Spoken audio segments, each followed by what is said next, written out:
అందరికీ నమస్కారం. కార్తీక పురాణం 21వ అధ్యాయము. పురంజయుడు కార్తీక మాస ప్రభావమును తెలుసుకొనుట. ఈ విధముగా యుద్ధమునకు సిద్ధమై వచ్చిన పురంజయునకు కాంభోజాది భూపాలకులకు భయంకరమైన యుద్ధం జరిగింది. ఆ యుద్ధంలో రధికుడు రధికునితోనూ, అశ్వసైనికుడు అశ్వసైనికునితోనూ, గజ సైనికుడు గజ సైనికునితోనూ, పదాతులు పదాతి సైనికులతోనూ, మల్లులు మల్లయుద్ధ నిపుణులతోనూ, ఖడ్గ గద బాణ పరశువు మొదలగు ఆయుధాలు ధరించి ఒండరులు అంటే ఇద్దరు ఢీకొనుచు ఒకళ్ళనొకళ్ళు ఢీకొనుచు హుంకరించుకొనుచు సింహనాదములు చేస్తూ సూరత్వ వీరత్వములను ప్రకటించుతూ బేరీ దుందుబులు వాయించుకొనుచు శంఖములను పూరించుకొనుచు ఉభయ సైన్యములను విజయకాంక్షులై పోరాడారు. ఎవరికి వాళ్ళు విజయం సాధించాలని. అలా భీకర రణం సాగుతూ ఉంటే ఇక ఆ రణభూమి ఎట్లా ఉందో చూడండి. విరిగిన రథపు గుట్టలు, రథాలు ఎక్కడికక్కడ ముక్కలు చెక్కలై విరిగిపడున్నాయిట. తెగిన మొండ్యాలు, మనుషులకి తలకి మొండ్యానికి వేరుపడిపోయి తలలు ఒక చోట, మొండెములు ఒక చోట, తొడలు ఒక చోట, తలలు ఒక చోట, చేతులు ఒక చోట, కొంచెం కొంచెం విరిగిన వాళ్ళు హాహాకారాలు చేస్తూ దీనావస్థలో వినిపిస్తున్న ఆక్రందనలు, పర్వతాల వలె పడి ఉన్న ఏనుగులు, వాటి నుంచి విరిగిపడిన తొండములు, గుర్రముల కళేబరాలు, వీటన్నిటితో రక్తసిక్తమై పడి ఉందిట ఆ రణభూమి.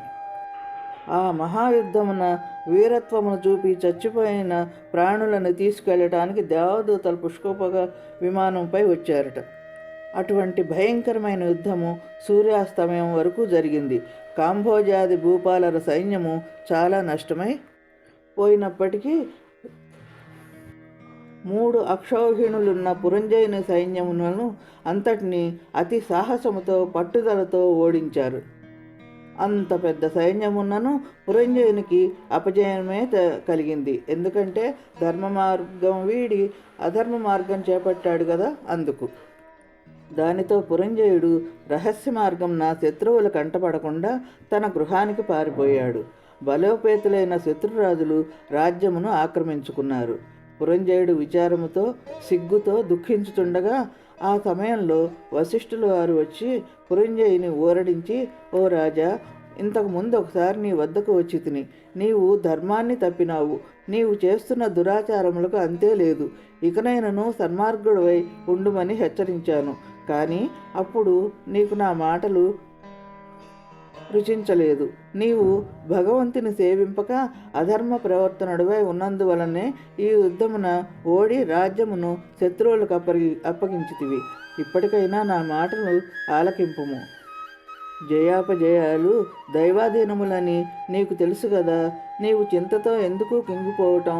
శత్రురాజులను యుద్ధంలో జయించి నీ రాజ్యమును నీకు తిరిగి పొందవలను అని నీకు తలంపు ఉంటే ఇప్పటికైనాను మించిపోయింది లేదు. నా హితోపదేశము ఆలకింపుము.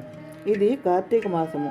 రేపు కృత్తికా నక్షత్రముతో కూడిన పౌర్ణమి కనుక స్నాన జపాది నిత్యకర్మలు ఆచరించి దేవాలయమునకు వెళ్ళి దేవుని సన్నిధిని దీపారాధన చేసి భగవన్నామ స్మరణ చేయుచు నాట్యము చేయుము. ఈ విధముగా చేసినచో నీకు పుత్ర సంతతి కలుగుతుంది. అంతేకాదు, శ్రీమన్నారాయణుని సేవించుట వలన శ్రీహరి మిక్కిలి సంతోషముంది నీ శత్రువులను దునుమాడుటకు నీకు చక్రాయుధమును కూడా ప్రసాదించును. కనుక రేపు అట్లు చేసిన ఎడల పోగొట్టుకున్న రాజ్యమును తిరిగి పొందగలవు. నీవు అధర్మ ప్రవర్తనుడివై దుష్ట సహవాసం చేయుట చేతకనే కదా నీకు అపజయము కలిగినది. కాన లెమ్ము, శ్రీహరిని మదిలో తలచి నేను తెలియజేసినట్లు చేయమని హితోపదేశము చేసెను. ఈ వ్రతం ఆచరించటం వల్ల ఆయువు పెరుగుతుంది, ఆరోగ్యము కలుగుతుంది, సంపదలు ధనలాభము కలగటమే కాక పుత్రులు కూడా కలుగుతారు. అన్నిటా జయము కలుగుతుంది, అపజయం అనేది ఉండదు, అందుకు సందేహమే లేదు అంటూ వశిష్ఠుల వారు పురంజయునికి హితోపదేశం చేశారు. ఇక పురంజయునిలో పరివర్తన వచ్చిందా, వశిష్ఠుల వారి ఉపదేశం ఫలించిందా అనేది 22వ అధ్యాయంలో తెలుసుకుందాం. అపవిత్ర పవిత్రోవా సర్వావస్థాంగతోపివా స్మరేత్ పుండరీకాక్షం సబాహ్యాభ్యంతర శుచి. ఓం నమ శివాయ, ఓం నమ శివాయ. ఇట్లు స్కాంద పురాణ అంతర్గత వశిష్ఠ ప్రోక్త కార్తీక మహత్యమందలి ఏకవింశోధ్యాయము అంటే 21 అధ్యాయము సమాప్తం.